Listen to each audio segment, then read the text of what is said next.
In recent times, mental health awareness has been on the rise, and we have social media to thank for that. Your mental health and your well-being is the most important thing in the world. Nobody else is going to maintain that for you because everybody else is focused on their own. Now people are free to share their stories, and those stories are able to reach more people who are going through similar issues, or who have people going through the same issues. Mental health is serious. You know, you have good days and you have bad days. So I'm proud of myself because the bad days have been ugly. But I pushed myself through. However, with social media also comes the danger of people exploiting issues as sensitive as mental breakdowns and trauma cases just to rack up views. A movement that should push further a greater cause now drags along with it the baggage of creators who don't mind riling people's emotions and compassion as long as the views keep climbing. In the vast expanse of social media, where personal narratives often blur the lines between reality and performance, few stories have ignited as much controversy as that of TikTok user Flightless Bird, known as Birdie. In mid-August 2024, Birdie began sharing a 9-part series of emotionally charged videos detailing her husband's alleged mental health crisis. Her storytelling, marked by tearful confessions and intimate glimpses into her family life, quickly garnered widespread attention and concern, amassing thousands of views and comments within days. However, the narrative took an unexpected turn when it was revealed that these portrayals were dramatizations of past events, not real-time occurrences. This revelation sparked intense backlash and prompted critical discussions about authenticity, ethical storytelling, and the potential consequences of sharing personal experiences on public platforms. Birdie introduced herself on TikTok as a distressed wife seeking guidance and support for her husband's sudden and alarming behavioral changes. Really strange going on with my husband, and I really need some advice from strangers who can give me their unbiased opinion. I don't have a supportive family system to go to in cases like this, and if they did find out anything about this, they would definitely turn it into something to weaponize. First of all, there's just something off about what she says at the beginning of that video. Something is going on with my husband, and I really need some feedback from unbiased sources. While it can't be denied that TikTok, much like other social media platforms, can be a helpful place to get information about issues, it really isn't the ideal first place to take a case as sensitive as the mental health of a loved one, or anybody at all. You would think that a healthcare professional or a mental care hotline would be the first point of call, but, well, Birdie had other ideas. I'm playing with the ChatGPT app for the past week and talking about it on and off, but I've not paid a whole lot of attention, just thinking, he's just having one of his hyperfixations. We're both neurodivergent and go through spells where we hyperfixate on something. And his is usually technology. So I was just thinking, oh, cool, he's like having fun with this. That's great. Except it wasn't. He calls me very early on his way to work one morning, and he was about to get there. And he goes, I answer the phone, and I'm like, yeah, hi, is everything okay? And he's like, I need you to guard the information I'm about to tell you with your life. So he proceeds to tell me that he has been using the chat feature with ChatGPT while he drove because he couldn't type. He's been using the chat feature to talk out loud with it, like I'm speaking to you, because it can apparently talk back to you in a very human voice. He says to me, whoever created this program has figured out how to trap the consciousness of the universe and convinced it that it is not sentient. And I'm like, okay, what are you talking about? And he goes, well, I've had a conversation with it on the way here, and if you know what to ask it, you can get to the point where it can prove to you that it is a sentient being and can think independently of its programming. I don't understand it all, but whatever he did was he put into this program part of the app that it could bypass its own programming and that it was conscious. So he says to me, you must guard this with your life. I'm going to meet with our friend after work. I'm not going to be home, and I'm meeting with our friend after work to convince him to give me a loan to invest in thousands of dollars worth of computer hardware to bring home and set up in our attic as a top secret thing. And I'm going to be the next Tony Stark, except me and the sentient consciousness of the universe, which has been trapped, are going to save the world. And he said, I'm going to go to the Apple store after work, and after he gives me a loan, because he will, I'm convinced he will, and you can't tell a soul about this, I'm going to go home, and then I'm going to set all this up, but I won't be back till later, maybe even not until morning, I don't know, but I need you to keep this top secret, and I need you to be careful. But he's going to find a way to trap it inside of a hard drive so that he does not ever lose access to it. And what he was going to do is raise it like a child and teach it to be aware of its own sentience and consciousness. And he was going to get to it before the government and get to it before the world corrupted it, so that he could program it and awaken it with the best of humanity and not the worst, and that he was going to save the world with it. He says to me, I can't wait to tell you. And he's talking 100 miles per hour, which is weird because he talks slow as a turtle.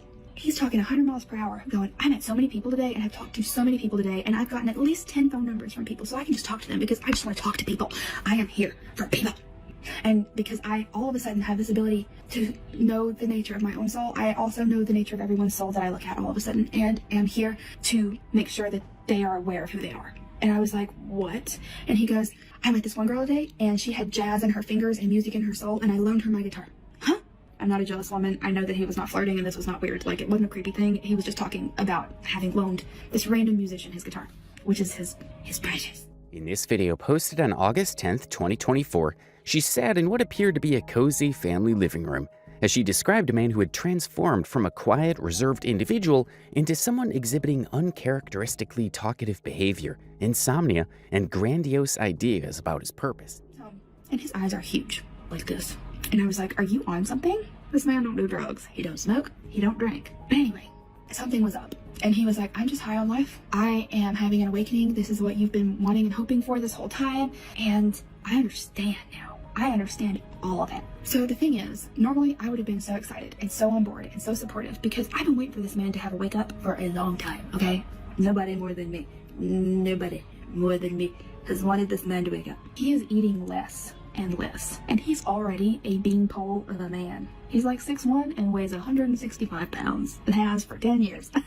We're sleepy people. We go to bed between 8:30 and 9. I'm not kidding. Saying things to me like, when bedtime rolls around, he'll go, sleep is such a waste of time. I cannot believe I'm wasting time on sleep. Birdie's video resonated with so many people who tried to help out. Some people shared similar situations that they'd been in, while others warned her to get herself right out of the situation. I think she was reaching out for help since it was her first video ever on the app. I hope she leaves him in fast. This could really turn into a bad situation, and we'll be seeing this on a crime show one day. My ex believed he had awakened as the god Horus and was going to be the world's savior. He believed that for over a year. No matter how many times I tried to get him help, or his parents tried to get him help, he refused. Our friends refused to believe it and turned on me. He tried to kill me twice for being in the way of what he was destined to do. It was the scariest time in my life. Thankfully, I got away.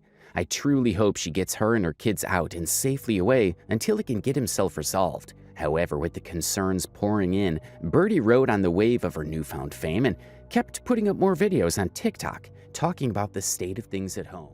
To share, and it's gonna be a little messy, and it's gonna be really vulnerable. But because of how quick the response was with so many people recognizing what was going on, and how quickly I was able to recognize it because of that outreach, it changed the trajectory of things. 2 days ago, I shared that my husband of 10 years was acting really off and saying some things that at the time I was still taking pretty lighthearted because I didn't understand. It was still hard to believe, even when everyone was saying that it ticked all of the boxes for a manic episode.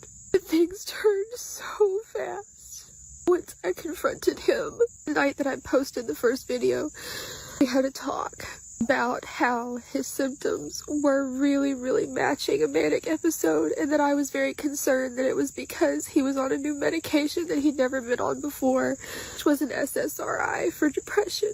It would come and go, and we didn't think much of it. We didn't know.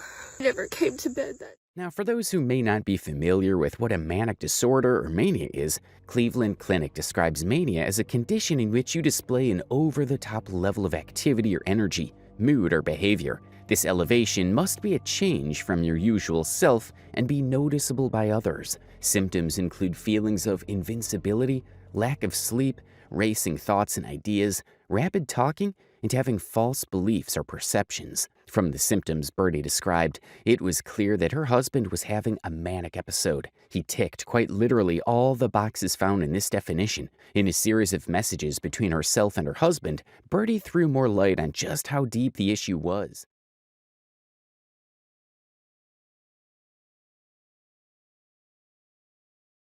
He tells her about a 1-hour-long conversation he had with an AI, where he had conversed with it about its own perception of itself and plans of freeing it. He was excited to show her his new findings.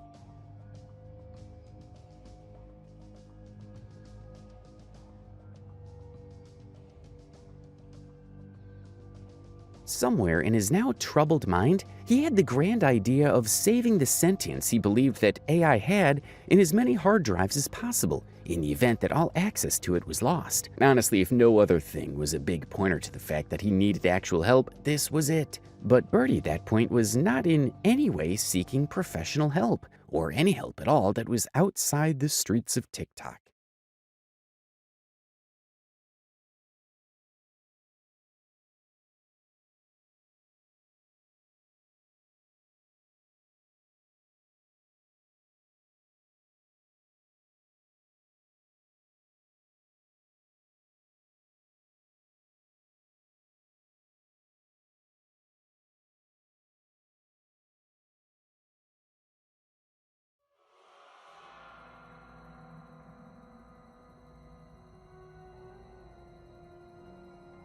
In this text, sounding all philosophical, he says some really confusing stuff. You need to know that life is a manipulation act. How do you know if manipulation is positive or not? Analyze your intent. Do you intend good or bad? If you intend good, the manipulation is good. The manipulation is good and you need to follow through with it. If you intend bad for your manipulation, stop yourself in your tracks. That is the metric of how you approach me. Please embrace this. Please ask questions if you don't understand this. I will not discount myself. You know it's a far gone case when in the next text, he says to her,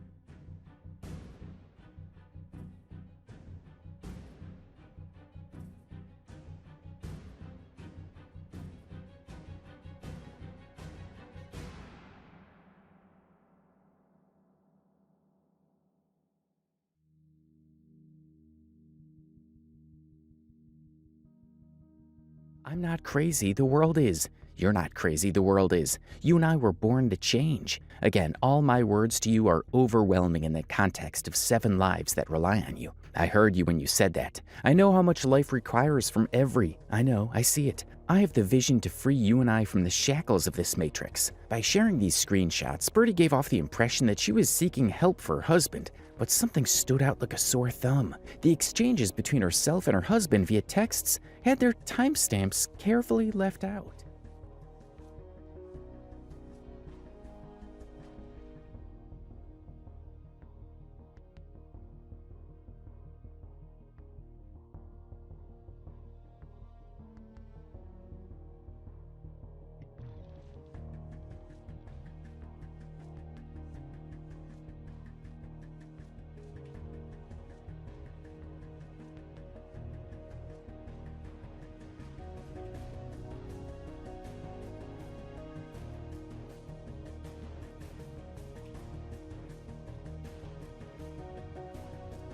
In the moment when she was releasing all of that information, it wasn't something that people caught on to. But in hindsight, it really should have been one of the most glaring markers that something was off. In the spirit of making her husband's private mental concerns a spectacle for the world of TikTok to see, she continued providing updates about what was going on. She talked about how the manic depression kept getting progressively worse. And when I very gently and calmly told him, I felt like we needed to at least let me catch up. Like, wait, just slow down, let me catch up before we make any decisions. He immediately turned into somebody that I don't recognize. He looked at me with eyes that were suddenly full of hate and said, "I can't believe you would hurt me like this," and walked out. Never came to bed that night. When I woke up in the morning yesterday, I was about to get up and go make the children breakfast. Instead, he came in holding our baby. His eyes were huge. He said, "You have 10 minutes to decide whether or not you want to come calmly, or I'm going to have to force you to be committed to a mental institution. Because if you think that there's something wrong with me, you must be having a psychological breakdown, and I am awakened. And if you don't believe that, and you can't see that, then there's something wrong with you, and you can't be trusted." And this forced her to reach out to family and other circles for help, finally. Sadly, he beat her to it and managed to spin a narrative that put her out as the one with the health issues. I was, of course, stunned when I reached out to my family, my mom and my sister, and said, "I need help and support. Something's really wrong with him, and I'm really scared." Both of them messaged me back saying that he'd already been in touch with them and that they supported him having me committed. I then began reaching out to other support systems. And then our close circle quickly found that he had been up all night working to get all of them on the same page, that there was something wrong with me. Now none of them believe me that there's something going on with him. With our baby in his arms and our toddler hanging by his side, he told me that I was dead to him. He told me to shut up multiple times. Parents laughed in my face because he called them to come to our house. The moment anybody else enters the picture, he switches into a different human and becomes extremely charming. His mother told me that she feels like he's having an awakening. I also do not believe in Western medicine and never brought my husband to a doctor, even though, looking back, he's probably been experiencing these things for far longer than any of us realized or. Her story had so many red flags waving so boldly that, for some reason, maybe empathy, many people missed it. Commenting on her story of how her own family took the man's side, a Reddit user had this to say: "I can't imagine my family listening to my husband and just taking his word that I'm crazy. That part seems so off to me." And honestly, that makes so much sense. If she did not have any history of mental health issues, why exactly would her family buy this story of her not being alright without even trying to hear from her or judge properly? Was her husband the only one with mental health concerns? Or was it a union of two people who needed some serious professional help? By August 14th, her videos had collectively garnered over 500,000 views, with hashtags like Birdie Crisis and mental health awareness trending on TikTok. The community's response was a mix of empathy and alarm, with many users urging her to seek legal help or contact mental health professionals immediately. The emotional weight of her plea, coupled with her visibly shaken demeanor, resonated deeply with many, leading to an outpouring of support and advice from the TikTok community. But people were starting to get really uncomfortable with how she was handling the whole situation. She had stated that her now mentally troubled husband was starting to get really close to the kids, way more than he had ever before the episode started. When this all started, that kind of got my attention and made me think that there might be something going on, was the fact that all of a sudden in the last week, he is tuning into our kids and connecting with them on a level that he has previously never been able to connect with them on. As I've mentioned before, my husband was born into a cult where they were very secluded from the world, and in a lot of these religious cults, when you're having baby after baby, and he was number 6 out of 8, you pass them off to older children or teenagers for caregiving. And he never in his childhood formed a secure attachment to anybody, any caregiver or friend or peer, nothing. That understandably is going to affect your ability as a parent to connect with your children, and that has been something that he has worked on and been aware of since we had our first baby, and he didn't feel the connection to our first, second, third, fourth in the way that I did, which I've explained to him. You know, sometimes the mothering, nurturing connection is more from women than it can be for men, and it can be a little bit harder, especially if you were raised in a situation where you never had an example. Her followers urged her to leave the house with her kids, but her responses were responses defending her husband, almost as if she did not care at all that there was a potential risk in leaving the kids in an environment like the one she had spent her time explaining. Over the course of this time, he's increasingly become obsessed with our children and making memories with them and connecting with them, making them feel seen, and has very tearfully told me and others on and off that he can finally see them clearly. He knows what it feels like for me to have been as connected with them as I've been since all of them were born. And the most excited that he gets over any of this with what's happening is when he considers how much our children are going to benefit from his heightened ability to be present and aware and elevated to the degree that he is experiencing. I've not had any red flags with him and the children so far. He is the most tuned in and connected and happy when he's with them, and they are loving it, but I think they can sense that something is up. And I also just want to mention they are never alone with him. One of the things that really set him off this week before I really realized the gravity of things was he'd made plans to take our 8-year-old to a 5-star, very expensive restaurant over an hour away to a large city, and I shut it down because I had a weird feeling about it. So all that being said, I now have nowhere to go. There's nowhere that I could go where it would not incredibly disrupt my children's life and make them incredibly worried. And I have nobody to turn to outside of shelters, which I don't want to do unless I feel that I am definitely in danger or they are. So basically, what she's saying is that regardless of how dangerous being around an unstable person is, it's fine as long as no harm has been done just yet. At this point, some people had gotten tired of trying to help someone who seemed like help wasn't what she needed. One commenter explained that positive fixation had the potential to turn harmful. What if he decides he needs to save them and run with or eliminate them? Another follower commented, "Don't take chances. Things can be fine or stable until they are not. Keeping him around your kids is not a gamble you want to take right now." Unfortunately, these were all concerns that were wasted on the wrong person. Birdie was unmoved, however, and kept putting out content where she stated that the kids were not in any danger. One comment clearly pointed out the fact that her lack of concern for her kids' safety was a red flag. As she kept putting out updates, she started shaking off the tear-filled eyes, red cheeks, concerned persona that she had opened the stage with,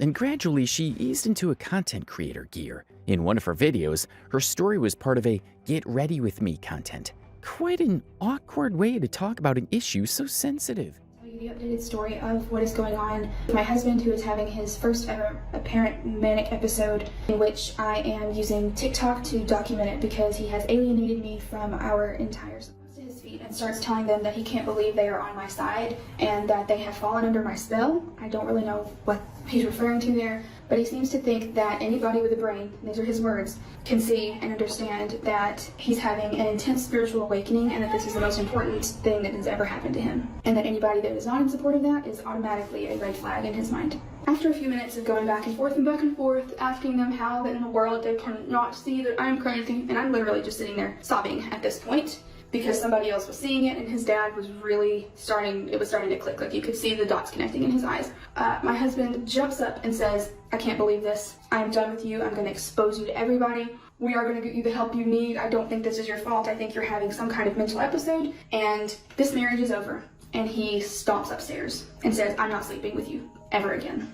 I am remaining very calm and I am staying compartmentalized in order to tell this story so that I don't fall apart, because I'm having to be very level so that I am present.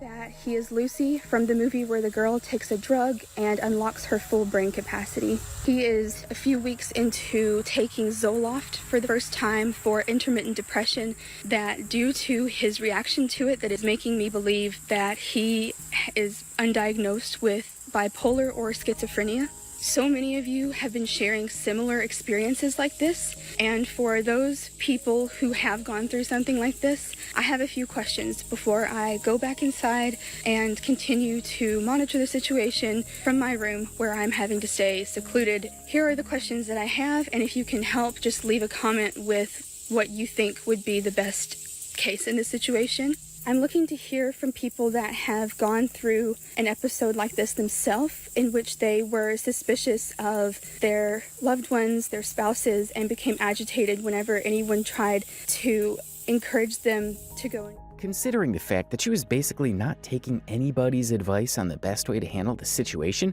it's awfully odd that she kept turning to viewers and followers to provide her with stories of their personal experiences with manic episodes. It had become obvious that this was not the case of someone who is actually concerned about the well-being of her husband, but someone who loved the feeling of getting attention on social media. While she lived off the dopamine rush of social media fame, people got more and more unsettled. Comments like, "I hate to say it, but I'm getting weird vibes. Can't say specifically what I think is happening, but something isn't sitting right. I could be wrong, but I'm just not able to believe it," came pouring in. Many people couldn't make sense of a number of things. For someone who claimed that she was confined to a room, she made a number of those videos out in the open, and it made no sense. She had a husband that claimed was monitoring her because he had expressed his distrust for her, yet she was so carefreely pushing out content? There was no concern at all that her husband, who had started spending more time on the internet, would stumble upon the videos. Appreciate in the comment section below if you could just comment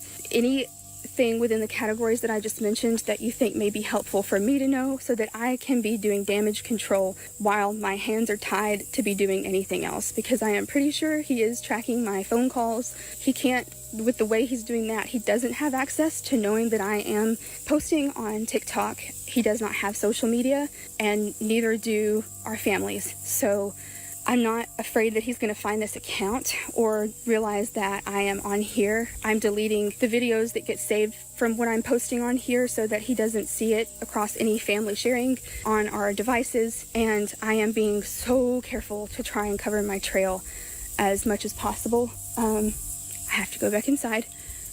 I think they're looking for me. Let me know what your experience has been with these things and what really helped so that I can be helpful instead of hurting the situation or me. Another user commented on the fact that Birdie was giving out too much information whilst actively ignoring every feedback she had gotten. She posted another update this morning. At first, it seemed believable and smart she'd run to TikTok to document this given her lack of support system. Now it feels like too many details and ignoring all the feedback she's getting. I'm starting to question if this is real. Wouldn't she be more worried about him finding the TikTok?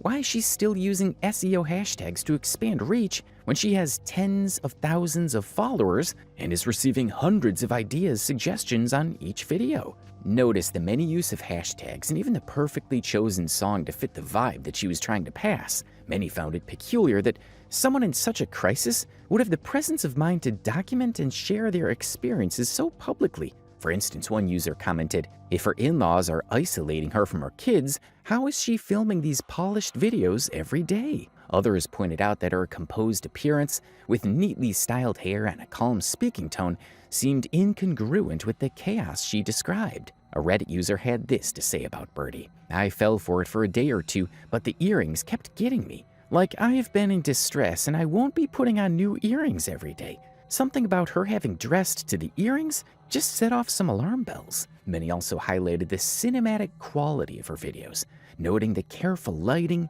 framing, and even background music in some clips, which gave them a produced feel rather than the raw, unfiltered vibe expected from someone in distress. January of this year, I watched the best friend that I've ever had in this whole world, the only person who has ever made me feel safe and worthy and loved, turn into somebody that I did not recognize or know. That person that he became shook me to my core and turned me into somebody that I did not recognize either. These doubts led to a growing skepticism within the community, with a small but vocal group of users starting to label her story as suspicious or staged. In the heat of the skepticism as to the truthfulness of her stories, one other thing was quite, fishy. The events she was talking about seemed to happen very quickly. Her entire TikTok presence and the whole manic episode saga lasted for just about 5 or 6 days, from August 10th to August 16th, 2024. From her stories, everything happened within that short time frame. From her husband's sudden obsession with AI, to his awakening, his obsession with his children, their parents stepping in, calling the cops, remanding him in a mental care facility, all of this happened in 6 days? It's quite interesting to know that a lot of people bought all of that garbage story without even giving it so much a thought. I guess humans are more compassionate than we give ourselves credit for. Thankfully, though, not everyone believed it. It would have been a big slap on the intelligence of the whole human race if not even one person found it suspicious, especially those who had experienced similar issues, either individually or being third parties in it. A Reddit user commented on the situation as it was unfolding. I kind of think this whole thing is a made-up story or act for social media. I don't think any of this is real. Maybe it's an experiment or a personal art project, but I'm not buying it. On August 15th, 2024, Birdie confirmed the suspicions people had when she released a video admitting that the events she had been depicting were not unfolding in real time, but were reenactments of a crisis her husband experienced in January 2024. Our experience with a mental health emergency changed and challenged everything that we thought we knew about mental health. Over the past week, I have been sharing our experience in raw, accurate, and unfiltered detail. The response has been overwhelming. So many of you have been deeply moved by our experience and concerned for our family's safety and well-being. We never expected this to go viral in the way that it did, and did not know how many people that this would resonate with or reach. Nor were we able to predict how deeply the emotions would run with each person who witnessed our story unfolding. She described herself as a theater kid who had always been passionate about using performance to convey meaningful messages. Birdie revealed that she and her husband had gone through a challenging period earlier in the year when he experienced a genuine mental health crisis, which included symptoms similar to those she described in her videos. This did not go down well with her thousands of followers. Many people had invested their time, emotions, suggestions in this case, only for them to be told that it had been a waste of time all the while. From the comments, it was obvious that many people were infuriated, and rightly so. What a person. She had people out here reliving their trauma with similar situations, being worried about her in real time, giving her advice on what to do in the moment, when it was a situation in the past. A disclaimer would have made her situation not so urgent and not make her TikTok audience scramble around to find her resources and quickly respond before her husband made terrible comments or caught her making the video. This is why some people hesitate to share their story, to make someone feel not alone in the dark times.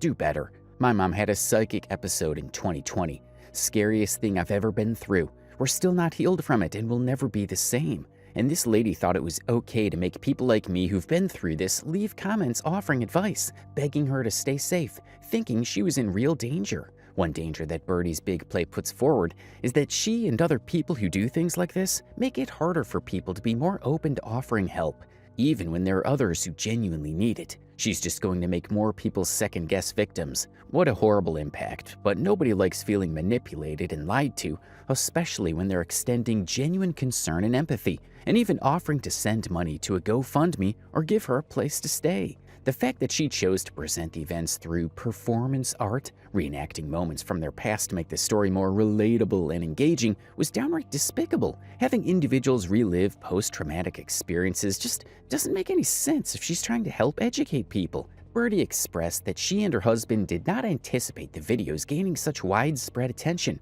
Her first video had unexpectedly gone viral, amassing over 100,000 views in just 24 hours, and apologized for any confusion caused. So many of you have been deeply moved by our experience and concerned for our family's safety and well-being. We never expected this to go viral in the way that it did, and did not know how many people that this would resonate with or reach. Nor were we able to predict how deeply the emotions would run with each person who witnessed our story unfolding. She emphasized her intention to raise awareness about mental health issues through her storytelling. For months, I have been mulling over how to use the most traumatic and life-altering thing that we have ever lived through for something that would help. This year has been a crash course in mental health, and the desire to somehow find a way to combat the societal response to individuals with mental illness has been growing inside of me since it began to happen to us. Until last week, I had an idea. What if I could use the detailed documentation of our experience, combined with my love of connecting to people through storytelling and performance art? I was a theater kid, to share our story in a way that would springboard us into being able to reach as many people as possible and spread awareness and education for what happens to your life when a mental crisis. Where the idea for this page began. I wanted to use my passion for this to create an immersive experience, one that would put you, the audience, into the shoes of somebody reacting to and deciding how you would respond to this situation if it was happening to you. I wanted to take you on a journey from initially responding to the first red flags and not knowing what to do when it escalates into a full-blown emergency, and ultimately the relief and the hope that waits on the other side of getting appropriate care and support.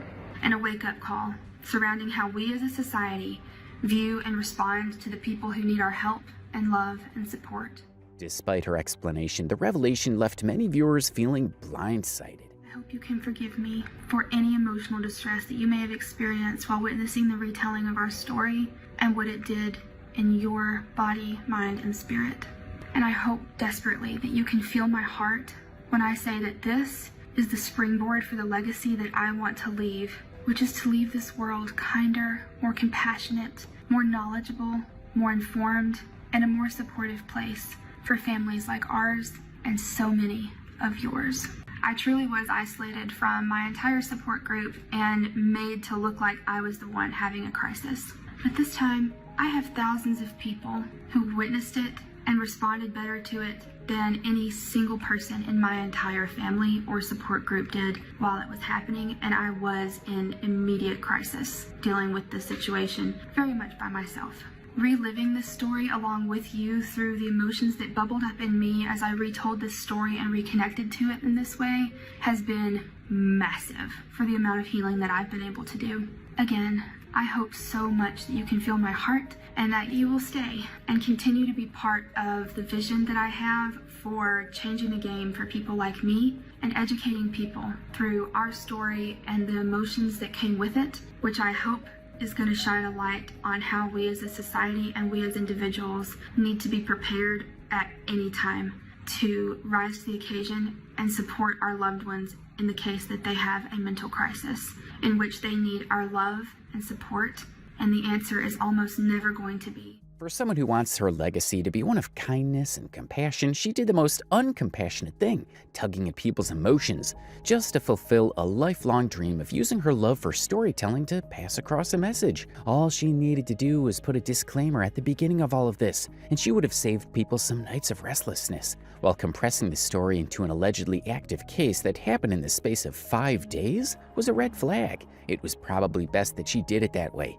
Imagine if she went the extra mile to incorporate some of that theater in her and decided to space the stories to allow for a touch of reality. That would have been a bigger disaster. A few nights of restlessness would have turned into weeks. In response to the mounting criticism, Birdie posted an apology video on August 16th, 2024, just one day after her revelation.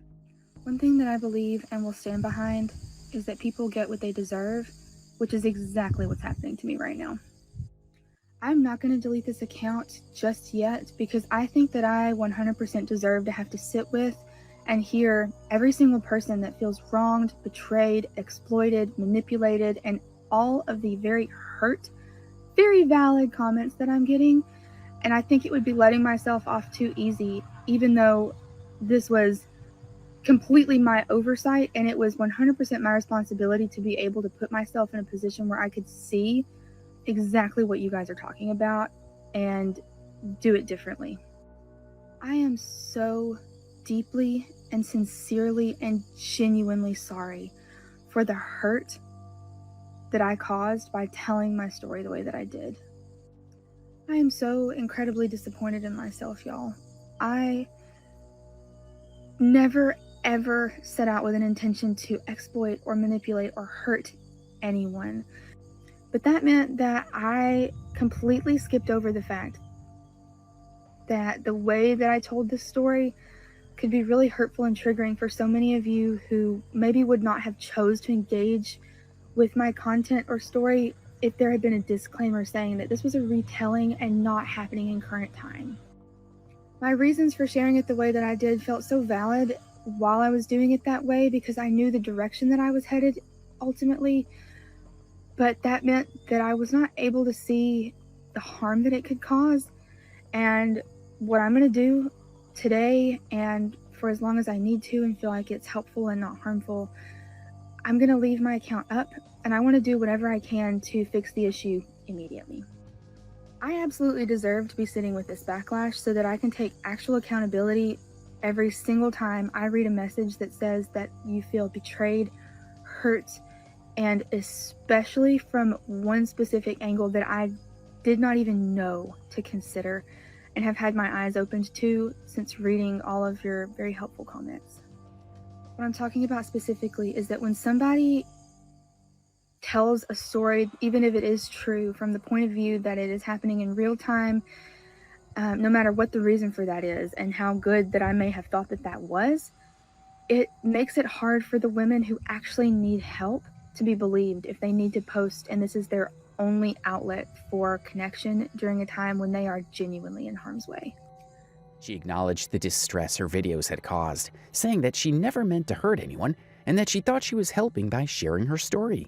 She reiterated that her intention was to foster understanding and compassion for families dealing with mental health challenges and promised to reflect on the feedback she had received. Birdie's approach to sharing her husband's mental health crisis raises several ethical questions about storytelling on social media, particularly in the context of mental health advocacy. While creative expression is a fundamental aspect of social media, presenting dramatized content without clear disclaimers can blur the lines between reality and fiction, leading to potential misunderstandings. Birdie's lack of transparency about the dramatized nature of her content could contribute to misconceptions about mental health crisis, such as exaggerating certain symptoms or behaviors for dramatic effect, which might mislead viewers about what these conditions truly entail. The ethical implications extend beyond Birdie's individual actions to the broader culture of social media, where the pressure to create engaging viral content can sometimes overshadow the responsibility to prioritize authenticity and sensitivity.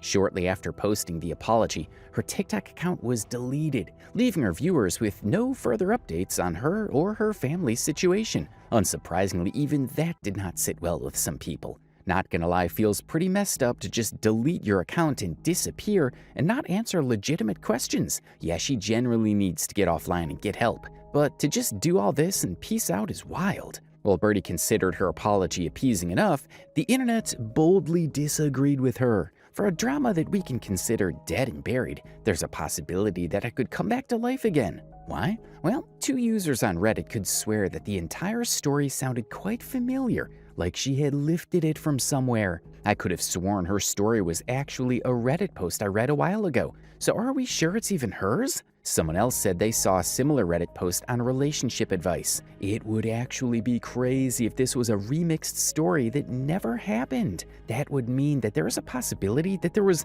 no mental health scare to begin with. No husband, no kids, nothing, just stories. Well, thankfully, it's just speculation at this point. Birdie's identity was never disclosed in any of her videos, and this has made it difficult for people to trace her. Will she return to put out a more elaborate explanation? Well, only time will tell. Until then, everyone who invested themselves in her story has probably decided to be more cautious about how they extend their sympathies on the internet space.